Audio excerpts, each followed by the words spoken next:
नमस्कार, मैं हूं मिलिंद खांडेकर और आप देख रहे हैं साप्ताहिक सभा। साप्ताहिक सभा में हम हर हफ्ते बड़ी राजनीतिक खबर की चर्चा करते हैं और इस हफ्ते की एक बड़ी राजनीतिक खबर रही लाल किले की प्राचीर से प्रधानमंत्री नरेंद्र मोदी का भाषण।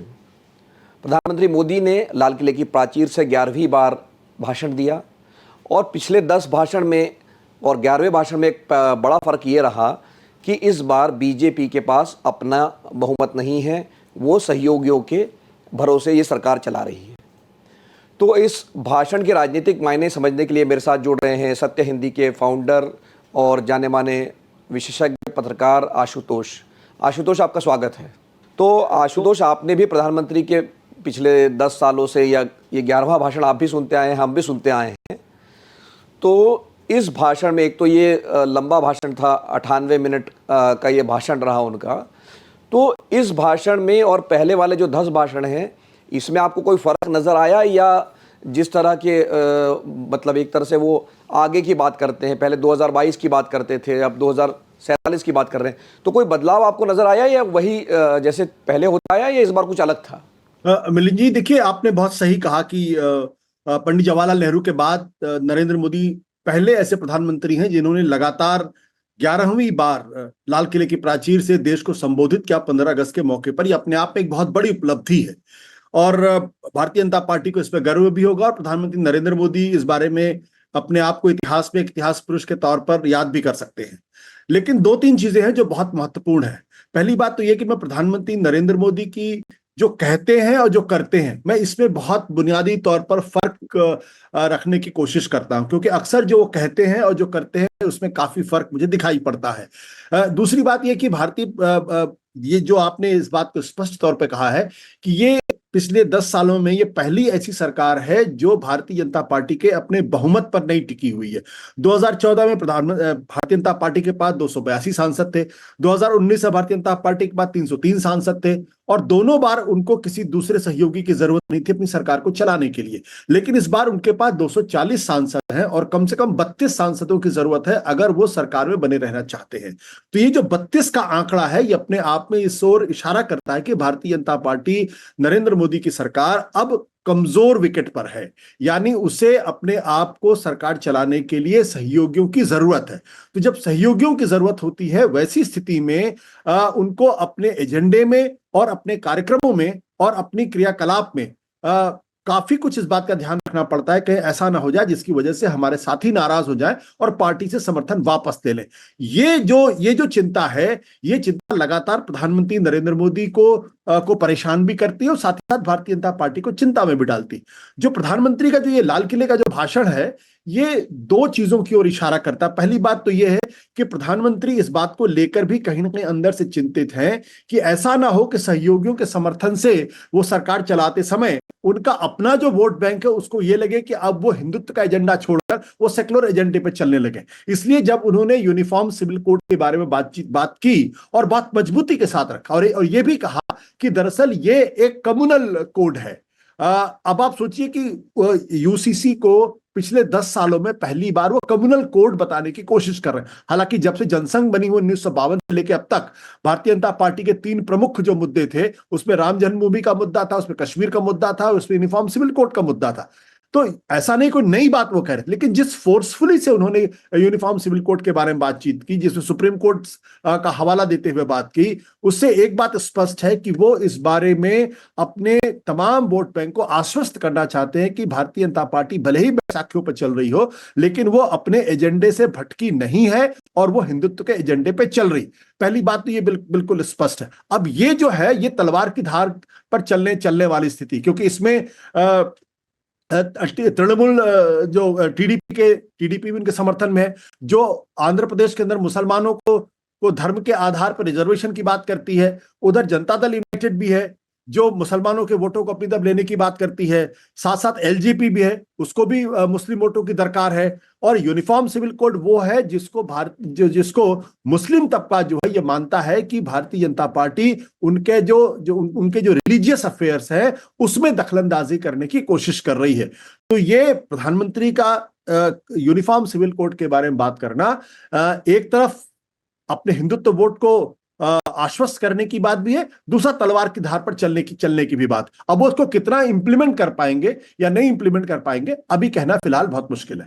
तो आशु, जो आपने चूंकि यूनिफॉर्म सिविल कोड की बात कही है, और ये लोगों को ज़रूर लगता है कि ये बीजेपी का एजेंडा है या जनसंघ का एजेंडा है या आरएसएस का एजेंडा है, लेकिन मैं वापस दर्शकों को एक बार बता दूं कि जो संविधान के अनुच्छेद 44 में जो डायरेक्टिव प्रिंसिपल्स हैं, मतलब ये संविधान बनाने वालों ने ये इच्छा व्यक्त की कि सरकार जो है इसको समय आने पर इस पर पालन करे या इसको अमल में लाए। तो उसमें एक ये था कि जैसे जो क्रिमिनल कोड है, मान लीजिए अब तो आईपीसी जगह भारतीय बीएनएस आ गया है, या जो जो क्रिमिनल कोड, हाँ जी, तो न्याय संहिता आ गई है, तो वो सबके लिए जैसे क्रिमिनल कानून एक जैसा है, वैसे ही उनके जो पारिवारिक कानून है या उनकी जो सिविल लॉज है वो भी एक जैसे होने चाहिए।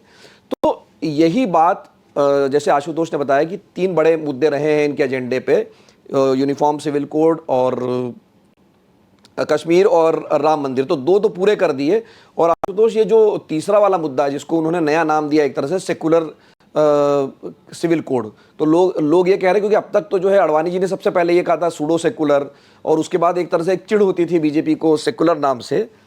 तो ये सेकुलर नाम देने के पीछे क्या मंशा हो सकती है कि ऑपोजिशन को डिफेंस पे डालना कि देखो जी हम तो सेकुलरिज्म की बात कर रहे हैं, अब आप इसका विरोध कर रहे हैं? देखिए मिलिंद जी, बहुत ये जो प्रश्न है, बहुत ही गूढ़ प्रश्न है, बहुत ही गहरा सवाल है, और इसका कोई बहुत सिंप्लीफाइड जवाब नहीं हो सकता है।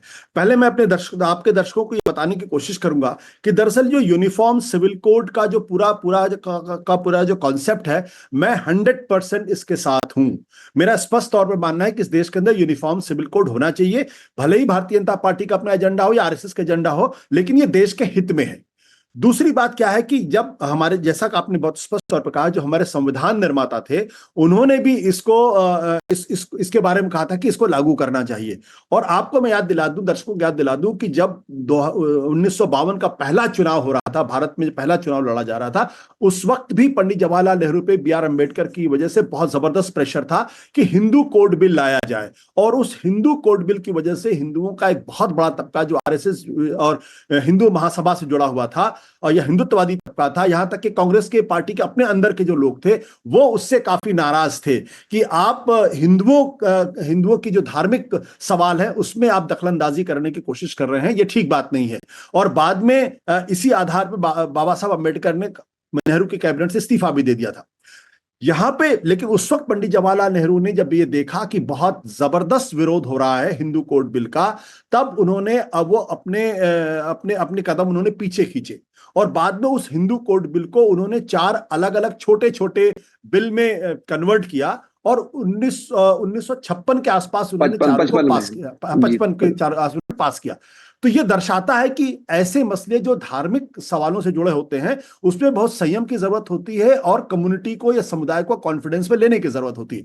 जो मुसलमानों का जो सवाल है, यूनिफॉर्म सिविल कोड का सवाल है, ये सीधे मुसलमानों से जुड़ा हुआ प्रश्न है। मुस्लिम तबका कभी भी इस बात को तैयार नहीं हुआ है कि इस देश के अंदर यूनिफॉर्म सिविल कोड होना चाहिए।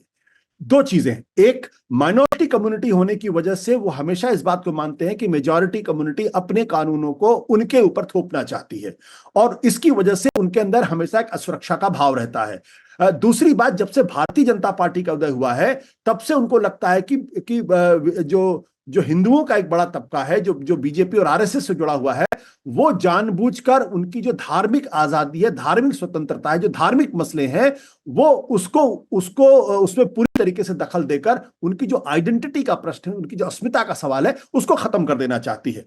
तो ये काम अगर कांग्रेस पार्टी की तरफ से हो या समाजवादी पार्टी की तरफ से हो, तब तो मुस्लिम तबके के अंदर थोड़ा असुरक्षा भाव कम होगा। लेकिन जब ये सवाल बीजेपी की तरफ से आता है या बीजेपी सरकार की तरफ से आता है, तब उनको सीधे लगने लगता है कि भले ही इसमें ईमानदारी हो, लेकिन ये कहीं ना कहीं मुसलमानों को नुकसान पहुंचाने के लिए, उनके पूरे अस्तित्व को खत्म करने के लिए की कोशिश की जा रही।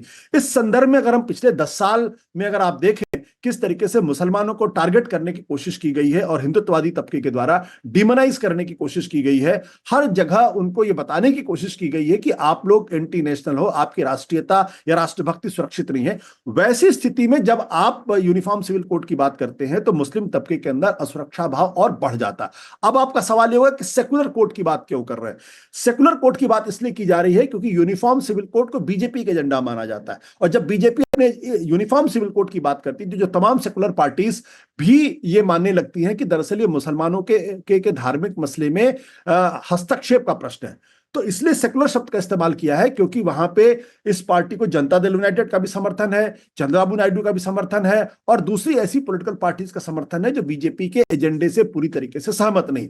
तो बेसिकली ये एक मार्केटिंग प्रैक्टिस है, ये एक तरीके से यूनिफॉर्म सिविल कोड का पैकेज किया जा रहा है कि देखिए ये तो कम्युनल एजेंडा था, हम इसको सेकुलराइज करने की कोशिश कर रहे हैं। तो इससे ज्यादा इसमें और कुछ नहीं है। तो एक तरफ अपने वोटर्स को बताने की कोशिश की जा रही है कि हम अपने एजेंडे पे पूरी तरीके से कायम है, और दूसरी तरफ जो सहयोगी दल है उनको बताने की कोशिश की जा रही है कि देखिए हम तो सेकुलरिज्म के रास्ते पे चल रहे हैं। ये वही सेकुलरिज्म, आपने बिल्कुल सही कहा, जिसको लाल कृष्ण आडवाणी ने सूडो सेकुलरिज्म कह दिया था, और आज की तारीख में पिछले 10 सालों में सेकुलरिज्म शब्द एक गाली बन गई है। सिकुलर कहा जाता है, एक गाली के तौर पर किया जाता है। वैसे में प्रधानमंत्री जब सेकुलर कोड के बारे में बात करते हैं तो थोड़ी हंसी भी आती है और थोड़ी सी उस पर अंदर एक जुगुप्सा भी पैदा होती है कि कैसे प्रधानमंत्री जो है वो तलवार की धार पर चलने की कोशिश कर रहे हैं। एक तरफ हिंदुत्ववादी तबका है, दूसरी तरफ सेकुलर बैसाखी है, और इन दोनों के बीच में उनको रास्ता बनाना है। आशु, आपने जो बात कही कि ये भले ही यूनिफॉर्म सिविल कोड जो है वो सिर्फ मुसलमानों के बारे में नहीं है,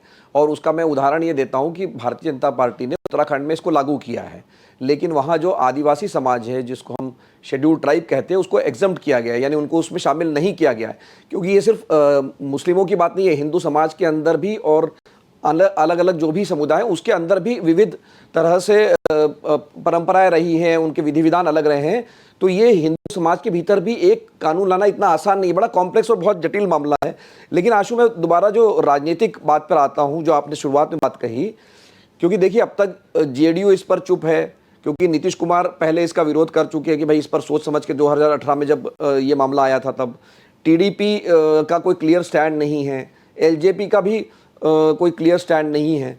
तो ये क्या एक तरह से उनको भी चैलेंज किया गया है कि भाई देखिए हम तो अपने एजेंडे पर रहेंगे, आपको रहना है तो रहिए, या ये अपने लोगों को एश्योर करने की कोशिश है कहीं ना कहीं? अगर ये लग रहा था कि ये, जैसा आपने कहा कि बैसाखी पे चल रही सरकार है, ये नहीं, चैलेंज करने की कोशिश तो नहीं है। देखिए भारतीय जनता पार्टी अभी उस स्थिति में नहीं है कि वो चंद्रबाबू नायडू और नीतीश कुमार और चिराग पासवान को इग्नोर करके अपनी सरकार को चला ले, बिल्कुल नहीं। क्योंकि अभी सरकार को बने जुम्मे जुम्मे 3 महीने भी पूरी ठीक तरीके से नहीं हुए हैं, तो वो चैलेंज करने की स्थिति में नहीं है। लेकिन कहीं ऐसा ना हो कि उनका जो अपना हिंदुत्ववादी वोटर है कहीं वो ना खिसक जाए। अगर वो जमीन खिसक गई तो भारतीय जनता पार्टी आज 240 पर है, वो जाके 140 पर भी टिक सकती है, 40 पर भी आ सकती है। क्योंकि इस देश के अंदर यह माना जाता है कि जो बीजेपी का कोर वोटर है, जो दरअसल पूरी तरीके से हिंदुत्व के एजेंडे पर ही चलता है, वो तकरीबन पिछले 10 सालों में 20% से बढ़ के 25% हुआ। तो 25% के वोट के आधार पर आप या तो सरकार में आ सकते हैं केंद्र के अंदर, और ना ही अपना बहुमत बना सकते हैं। तो उसको बचा के रखना इनकी एक बहुत बड़ी मजबूरी है कि उसके अंदर कहीं कोई डिसइल्यूजनमेंट या किसी तरीके का डिस्ट्रस्ट ना पैदा हो। तो वो जरूरी है कि लगातार, आप जैसे पिछले दिनों आपने देखा कि पहली बार ऐसा हुआ कि जब वो वक्फ बोर्ड का कानून लेकर आए। अमूमन ये होता है वक्फ बोर्ड जैसे महत्वपूर्ण कानून को लाने के पहले इनको अपने एलआई से समर्थन चाहिए होता है, या उसके साथ किसी तरीके की सहमति बनाने की कोशिश होनी चाहिए। लेकिन आपने देखा कि वो संसद के अंदर आया और उसको बहुत करीने से पार्लियामेंट की ज्वाइंट सेलेक्ट कमेटी को भेज दिया गया, जैसा कि नॉर्मली होता नहीं। इस देश के अंदर जो कृषि कानून था उसको देर रात आनंद फानंद में पास कर दिया गया। जो न्याय संहिता का कानून था और सीआरपीसी सीपीसी जैसे कानून से उसको कैसे किस तरीके से पास कर दिया गया।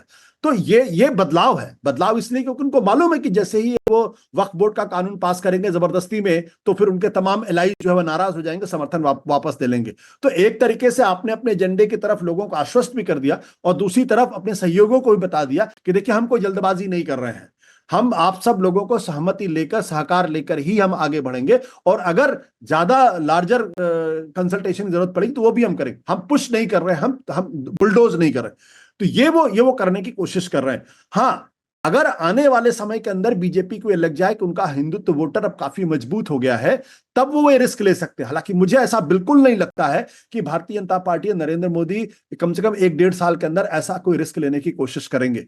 अब आपने देखा कि हाल में हरियाणा का भी चुनाव है, उसके अलावा महाराष्ट्र के अंदर चुनाव है।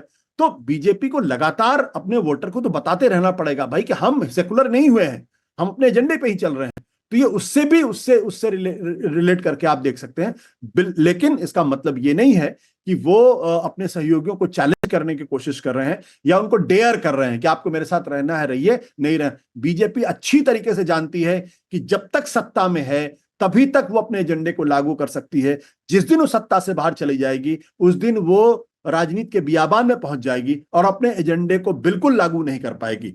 सत्ता में रहते हुए वक्त लग सकता है, इंतजार करना पड़ सकता है, लेकिन हमेशा यह संभावना बनी रहेगी कि अपने एजेंडे को वो लागू कर पाए। सत्ता से बाहर होते वो संभव नहीं होता, इसलिए वो खतरा अभी फिलहाल तो मोल लेते हुए मुझे दिखाई नहीं पड़ते। आशु, एक बार बदलाव हमको ये भी देखने मिला, जैसे मैंने कहा कि भाई एक तो 11वीं बार पहली बार ऐसा हुआ कि बिना अपने दम पर पूरे बहुमत की बीजेपी होते हुए ये भाषण था। दूसरी एक जो घटना हुई जिसने लोगों का ध्यान खींचा वो था कि विपक्ष का नेता पहली बार, लोकसभा का विपक्ष का नेता पहली बार लाल किले पर प्रधानमंत्री का भाषण सुनने के लिए मौजूद था। तो राहुल गांधी को जो एक एक विवाद खड़ा हो गया कि उनको बैठने की जगह जो है पीछे दी गई, तो अब कहीं ना कहीं ये भी खबरें बन रही, मैं कह रहा हूँ कि प्रधानमंत्री से भाषण दिया अपना, लेकिन राहुल गांधी को जो बैठाया उससे भी कहीं ना कहीं जो मैसेज था वो डिस्ट्रैक्ट हो गया। अगर प्रधानमंत्री कोई मैसेज देना चाहते थे या अगर मान लीजिए कांग्रेस को उस पर कुछ टिक्का टिप्पणी किए बिना ही वो खबरों में आ गए, वो चर्चा में आ गए। देखिए, ये जो राहुल गांधी और नरेंद्र मोदी के बीच का रिश्ता है वो इतिहास में कैसे इसके बारे में टिप्पणी होगी ये तो दोनों ही लोग जाने। लेकिन मुझे लगता है कि दोनों के बीच में इतनी ज्यादा तलखी है, एक दूसरे को लेके इतनी ज्यादा डिसरिस्पेक्ट है कि वो ये उसका नतीजा, ये इस बात का रिफ्लेक्शन है। राहुल गांधी अगर पहली रो में कैबिनेट मिनिस्टर के साथ बैठ जाते तो कुछ बुरा नहीं होता, शायद खबर भी नहीं बनती। क्योंकि जो लीडर ऑपोजिशन का जो पद होता है वो कैबिनेट रैंक का होता है और जो ऑर्डर ऑफ प्रेसिडेंस है उसमें भी वो कैबिनेट रैंक के बराबर है। तो अगर अमित शाह बैठ सकते हैं और निर्मला सीतारमण आगे की रो में बैठ सकती हैं तो लोकतंत्र का तकाजा है कि लीडर ऑपोजिशन को भी रिस्पेक्ट दी जाए और उनको भी वहां रखा जाए। लेकिन पांचवी रो में रखने का बिल्कुल स्पष्ट मतलब है वो ये कि वो राहुल गांधी को फूटी आंख नहीं सुहाते और वो उनको एक तरीके से बेइज्जत करना चाहते हैं या उनको बताना चाहते तुम्हारी इतनी औकात है, तुमको वहीं रहना, तुम आगे आने की कोशिश मत करो। ये एक बहुत ही दुर्भाग्यपूर्ण स्थिति है और यही कारण है कि आप संसद के अंदर लगातार देख रहे हैं कि जब प्रधानमंत्री जी बोलते हैं या भारतीय जनता पार्टी की तरफ से कोई नेता बोलता है तो राहुल गांधी पर कितने तीखे हमले करता है, यहां तक कि उनकी जाति तक पर भी टिप्पणी कर दी जाती है, उनकी वल्दियत तक पर भी सवाल खड़े कर दिए जाते हैं। और जब विपक्ष की तरफ से हमले होते हैं तो विपक्ष भी आज की तारीख में मजबूत है तो राहुल गांधी भी कोई कमी नहीं छोड़ते हैं करने में। ये दुर्भाग्यपूर्ण है। हमने तो वो जमाना भी देखा है जब अटल बिहारी वाजपेयी सोनिया गांधी के बीच में जबरदस्त तुनक मिजाजी होती थी, एक दूसरे पर तीखे हमले करते थे, लेकिन उनके बीच में एक ट्रस्ट लेवल था, एक लोकतांत्रिक चेतना उनके बीच में थी। तो एक दूसरे को नापसंद करने के बावजूद भी एक दूसरे का सम्मान था, कम से कम पब्लिक में था। आज की तारीख में वो सम्मान भी खत्म हो गया, शत्रुता का भाव बहुत ज्यादा हो गया है और ये अवॉइडेबल था। अगर ये ऐसा नहीं होता तो डिबेट प्रधानमंत्री की स्पीच पर होती और उसमें किसी तरीके का डिस्ट्रैक्शन नहीं होता और उसमें एक हेल्दी डिबेट होती। जिनको आलोचना करनी हो तो आलोचना करते और जिनको उसकी तारीफ करनी तो तारीफ करते। मुझे ऐसा नहीं लगा कि प्रधानमंत्री के भाषण में कोई ऐसी चीज थी जिसकी बहुत ज्यादा जो है आप एक हद तक आप आलोचना करें। भाई प्रधानमंत्री है, उनकी अपनी पार्टी है, उसकी एक विचारधारा है और वो अपनी विचारधारा पर चल रहे हैं। जब वो यूसीसी की बात करते हैं तो लोगों को क्यों तकलीफ होनी चाहिए? क्योंकि बीजेपी ने तो कभी छुपाया ही नहीं वो यूनिफॉर्म सिविल कोड लागू करना चाहते हैं। आज वो सरकार में है तो यूनिफॉर्म सिविल कोड लागू करने के बारे में बात कर रहे हैं। या जब सरकार में है तो राम जन्मभूमि का जब सवाल हुआ तो उन्होंने उसको जो है स्पीड के साथ बनाने का काम किया। तो ये तो उनके, ये कश्मीर में जैसे 5 अगस्त को उन्होंने 2019 में उन्होंने धारा 370 खत्म कर दी, तो लोग हैरान हो सकते हैं। लेकिन क्या बीजेपी ने कभी ये अचानक किया धारा 370? तो पहले दिन से कह धारा 370 हटाएंगे, वो तो पहले कह रहे थे राम मंदिर बनना चाहिए, वो तो पहले से कह रहे थे कि यूसीसी हो रही। तो ऐसा कुछ नहीं था जिसमें बहुत ज्यादा लोगों की नाराजगी होती। इस एक इंसिडेंट की वजह से आप देखिए कि खबरों का एक जो सिलसिला है वो उधर भी चला गया है और लोग उस पर ज्यादा चर्चा कर रहे हैं। तो जैसे आपने कहा कि भाई यूनिफॉर्म सिविल कोड भी 2024 में भी जो बीजेपी का घोषणा पत्र था उसमें भी ये जिक्र है कि हम उसको लागू करेंगे, तो ये कोई आश्चर्य की बात नहीं है कि वो मुद्दा प्रधानमंत्री के भाषण में था। लेकिन जैसे आपने कहा कि राहुल गांधी को 5वीं रो में बैठाना वाली जो बात थी कि 5वीं पंक्ति में उनको बैठा गया, तो कहीं ना कहीं क्या इसमें भी कोई राजनीतिक संदेश देने की, अपने कैडर को देने की कोशिश की गई, भाई देखो इनकी जगह तो वहीं है, ये अभी भी पीछे ही बैठेंगे, हम सरकार में हैं, हम इनको आगे नहीं आने देंगे। तो क्या इसमें भी पॉलिटिकल मैसेजिंग है, या ये एक तरह से इसको कह दिया कि गलती हो गई या ध्यान नहीं रहा, मतलब ये था? मिलिंद जी, ये गलती नहीं है। ये आर्मी दरअसल वहां पे सब चीजें तय करती है, जो जो लोग करते हैं, और वो न जाने कितने सालों से ये आयोजन कर रहे हैं। तो ये हो ही नहीं सकता कि उनको इस बात का एहसास ना हो कि वो राहुल गांधी को पांचवी लीडर ऑफ अपोजिशन, जहां तक मैंने देखा है, कभी भी वो पांचवी रो में नहीं बैठा है। वो उनको सम्मान के साथ पहली रो में ही बैठते हुए, चाहे वो सुषमा स्वराज रही हो, चाहे वो अरुण जेटली रहे, जब मनमोहन सिंह की सरकार थी, या जब सोनिया गांधी थी अटल बिहारी वाजपेयी के जमाने में। ये जानबूझ कर किया गया है, और इसका अपने पार्टी कैडर को मैसेज देना नहीं है। ये बिल्कुल विशुद्ध तौर पर एक स्वभावगत कमजोरी का नतीजा है, इसके अलावा कुछ नहीं है। वो स्वभावगत कमजोरी ये है कि प्रधानमंत्री नरेंद्र मोदी आज की तारीख में राहुल गांधी को बिल्कुल जो है वो पसंद नहीं करते हैं। और ये चीज मैं सिर्फ प्रधानमंत्री जी को ही दोष नहीं देता हूं, राहुल गांधी के साथ भी, वो भी अपने प्रधानमंत्री के प्रति जो अपने अंदर जो उनकी नापसंदगी है, उसको भी बहुत स्पष्ट रखते हैं। ये उसका रिफ्लेक्शन है। इससे ना तो बीजेपी का वोटर बहुत ज्यादा उत्साहित होगा, ना इससे कोई बहुत ज्यादा नाराज होगा, लेकिन इससे एक बदमजगी जरूर फैलती है। और यह दिखाई पड़ता है कि लोकतांत्रिक व्यवस्था के अंतर्गत लीडर विपक्ष के प्रति प्रधानमंत्री या भारतीय जनता पार्टी की क्या उनकी किस तरीके से उसको आंकते हैं, इस ओर जरूर रिफ्लेक्ट करता है। यह दुर्भाग्यपूर्ण है, नहीं होता तो ज्यादा बेहतर होता। सबसे आखिर में आशु, एक और जो मुद्दा बीजेपी के घोषणा पत्र में था, उसका भी जिक्र हुआ, वन नेशन वन इलेक्शन।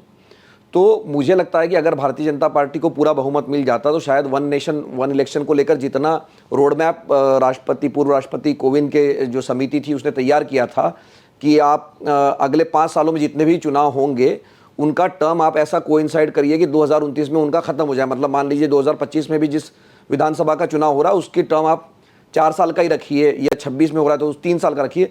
तो उसका पूरा खाका तैयार था, लेकिन चूंकि बहुमत नहीं आया तो उसको शायद अभी तक इंप्लीमेंट करने में का साहस भारतीय जनता पार्टी नहीं जुटा पाई। तो ये जो वन नेशन वन इलेक्शन, जैसे आपने कहा कि यूसीसी भी उनके घोषणा पत्र में था, और ये वन नेशन वन इलेक्शन की भी बात उन्होंने कह दी है। तो अब वन नेशन वन इलेक्शन की बात तो कह दी, लेकिन अब जो लगता नहीं है कि ये 2029 के पहले लागू हो सकता है, क्योंकि अगर उसको लागू होना होता तो ये तुरंत से इसको लागू करना पड़ता। कि ये वन नेशन वन इलेक्शन ये बहुत ही ट्रिकी सब्जेक्ट है। इसको लागू करना, अगर आप संसद से पास भी कर लेंगे तो भी लागू करना बहुत आसान नहीं होगा, बहुत ही मुश्किल काम है। इसमें क्योंकि सारे राज्यों के चुनाव, विधानसभा के चुनाव और लोकसभा के चुनाव एक वक्त पे कराए जाए, तो एक वक्त में तो तभी होगा ना जब 5 साल का टर्म को आप, बहुत सारी ऐसी असेंबलीज होंगी जिनके 5 साल के टर्म को आपको कर्टेल करना पड़ेगा, वहां पे प्रेसिडेंट रूल लगाना पड़ेगा, या उन असेंबलीज को डिसॉल्व करना पड़ेगा। वो संभव नहीं है, संभव दिखाई नहीं पड़ता है। वो अगेन मैसेजिंग का प्रश्न है कि भाई हम अपने एजेंडे पे चल रहे हैं, हम अपने एजेंडे से पीछे नहीं हट रहे हैं। प्रधानमंत्री नरेंद्र मोदी जो है वो ये मैसेज देना चाहते हैं कि भले ही हमारी ताकत कमजोर हो गई हो, लेकिन आज भी मैं उतना ही विजनरी हूं।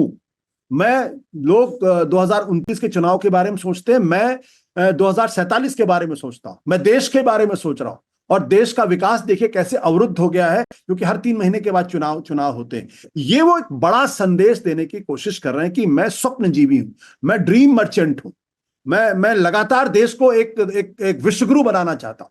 ये वो संदेश इसके माध्यम से देने की कोशिश कर रहे हैं। अब इसमें क्या है, इसमें 3 बड़ी कमजोरियां हैं। पहली बड़ी कमजोरी क्या है कि वन नेशन वन इलेक्शन का मतलब यह है कि आप इस देश के अंदर जो तमाम रीजनल पार्टीज हैं, जो क्षेत्रीय अस्मिताएं हैं, उसकी आकांक्षाओं और उसकी उम्मीदों को आप कमजोर करना चाहते हैं। क्योंकि जब देश के अंदर सिर्फ राष्ट्रीय चुनाव होगा और उसके नीचे भी छोटी छोटी अस्मिताएं होंगी, तो इस बात का खतरा हमेशा बना रहेगा कि राष्ट्रीय मुद्दों के आगोश में जो क्षेत्रीय मुद्दे हैं या क्षेत्रीय अस्मिताएं हैं, उनकी तरफ लोगों का ध्यान न जाए। और वैसे में स्वाभाविक फायदा एक राष्ट्रीय पार्टी को होगा, क्षेत्रीय पार्टियों को नहीं होगा। तो जो क्षेत्रीय अस्मिताएं हैं उनको नुकसान होगा। दूसरी बात क्या है कि भारतीय जनता पार्टी आरएसएस की का राजनीतिक विंग है।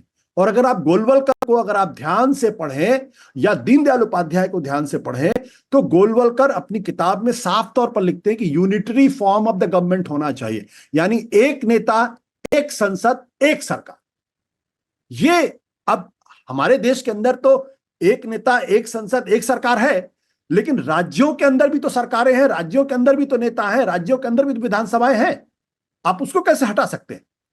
दीनदयाल उपाध्याय अपनी किताब में जब वो इंटीग्रल ह्यूमनिज्म की बारे में बात करते हैं, एकात्म मानववाद की बात करते हैं, तो उसमें वो साफ तौर पर कहते हैं ये जो फेडरलिज्म है, ये जो संघवाद है, ये संघवाद भारत की संविधान की एकता और अखंडता के लिए खतरा है। ये साफ तौर पर अपनी किताब में लिखते हैं, जो उन्होंने 1965 में पुणे व्याख्यान में उन्होंने दिया था, 4 दिन की व्याख्यान हुई थी। तो जब आप वन नेशन वन इलेक्शन की बात करते हैं, तो कहीं ना कहीं वो जो सेंटर स्टेट की रिलेशनशिप है या जो फेडरलिज्म का कॉन्सेप्ट है, उसको भी कमजोर करता है, और ये बीजेपी के एजेंडे को आगे बढ़ाने का काम करता है। और तीसरी बात क्या है कि इसके माध्यम से प्रधानमंत्री पूरे चुनाव को presidential form of the government में तब्दील करने की कोशिश कर रहे हैं, क्योंकि उन्होंने ये देख लिया है कि जब जब कोई मजबूत नेता होता है, तब ये मजबूत नेता जो है ये पूरा चुनाव बाकी मुद्दों से अलग हटके मजबूत नेता के इर्द गिर्द सिमट जाता है। 2 बार उन्होंने सक्सेसफुली किया, 2014 में, 2019 में, 2024 में भी करने की कोशिश की, लेकिन चूंकि उनकी सरकार के खिलाफ इतने ज्यादा एंटी इनकम्बेंसी हो गई थी कि वो उसमें कामयाब नहीं हुए। तो एक तरफ पूरे अच्छा, भारतीय जनता पार्टी को हमेशा लगता है कि ये जो prime ministerial form of the government है, Westminster form of the government है, इसको तो उन्होंने, आरएसएस ने उस वक्त ही आलोचना की थी जब जब संविधान बना था, कहा था कि इसमें कुछ भी भारतीय नहीं है, और ये सारे कॉन्सेप्ट जो है वेस्टमिनिस्टर मॉडल है तो विदेशी है, तो भारतीयता है नहीं। तो इसलिए भारत के संविधान को एक तरीके से बदलने की दिशा में उठाया हुआ एक इंटेंट शो करता है ये। तो जैसा मैंने आपको कहा कि ये क्षेत्रीय अस्मिताओं के खिलाफ है, दूसरा ये आरएसएस के एजेंडे को लागू करने की बात है, और तीसरा पूरे सिस्टम को बदल के प्रेसिडेंशियल फॉर्म ऑफ गवर्नमेंट करने की कोशिश है। इसलिए इसकी आलोचना होनी चाहिए, और ये इतना आसान नहीं है बीजेपी के लिए कि वो इसको फौरन इस पर अमल कर लें। अगर वो संसद के अंदर उनको बहुमत भी हो जाएगा, तो भी जो स्टेट पॉलिटिकल पार्टीज हैं, छोटी छोटी पार्टीज हैं, वो इसका जम के पुरजोर विरोध करेंगी, और एक बड़ा संघर्ष इसमें होगा। बहुत बहुत धन्यवाद आशुतोष इस बातचीत के लिए। तो आशुतोष ने हमें प्रधानमंत्री का जो लाल किले से भाषण था उसके मायने समझाए, और ये भाषण इस लिहाज से महत्वपूर्ण था कि लोकसभा चुनाव के जो परिणाम आए, जिसमें भारतीय जनता पार्टी को पूरा बहुमत नहीं मिला, उसकी छाप हमको इस भाषण में साफ तौर पे देखने मिली। लेकिन जैसा कि आशुतोष ने कहा कि भारतीय जनता पार्टी या प्रधानमंत्री मोदी ये संदेश ज़रूर देना चाहते अपने कैडर को, अपने समर्थकों को, अपने वोटरों को, कि जो हमारा एजेंडा है वो यूनिफॉर्म सिविल कोड हो या वन नेशन वन इलेक्शन हो, भले हम सहयोगियों के भरोसे हैं, लेकिन हम अपना एजेंडा छोड़ने नहीं जा रहे हैं। जी एक सेंटेंस में जरूर बोलना चाहूंगा। दरअसल प्रधानमंत्री जी कह रहे हैं टाइगर अभी जिंदा है। बात तो कह रहे हैं कि टाइगर अभी जिंदा है, क्योंकि 2019 के भाषण के में उन्होंने ये जिक्र किया था कि हम कुछ समस्याओं को, मतलब उनका बार बार लटकाना और अटकाना वाला जो बात होती थी ना, कोई जो समस्या है उसको लटका दिया जाता है, अटका दिया जाता है, तो हम ये जो सरकार है, जैसे आपने कहा मजबूत नेता है, मजबूत सरकार है, ये इसका निदान करेगी। तो ये जो आपने कहा कि टाइगर जिंदा है, ये संदेश विपक्ष को भी है, सहयोगियों को भी है, और अपने काडर को भी है। मतलब जैसे आपने कहा कि वो सहयोगियों को चैलेंज नहीं कर रहे हैं, लेकिन उनको भी संदेश है कि भाई ऐसा मत समझिए कि हमने छोड़ दिया है। और उन्होंने तो कहा तो नहीं है कि भाई ये कोई लागू होने जा रहा है, उन्होंने कहा इस पर विचार होना चाहिए। तो ये आपने जो एक लाइन में कहा टाइगर अभी जिंदा है, ये भी एक संदेश है इस भाषण का। आशुतोष, एक बार फिर से आपका बहुत बहुत धन्यवाद। तो साप्ताहिक सभा का ये एपिसोड आपको कैसा लगा, आप कमेंट करके बता सकते हैं। अगर आपके कोई सवाल है तो आप उसको कमेंट बॉक्स में डालिए। पसंद आया तो लाइक कीजिए, शेयर कीजिए। एक बार फिर से ये साप्ताहिक सभा देखने के लिए आपका बहुत बहुत धन्यवाद।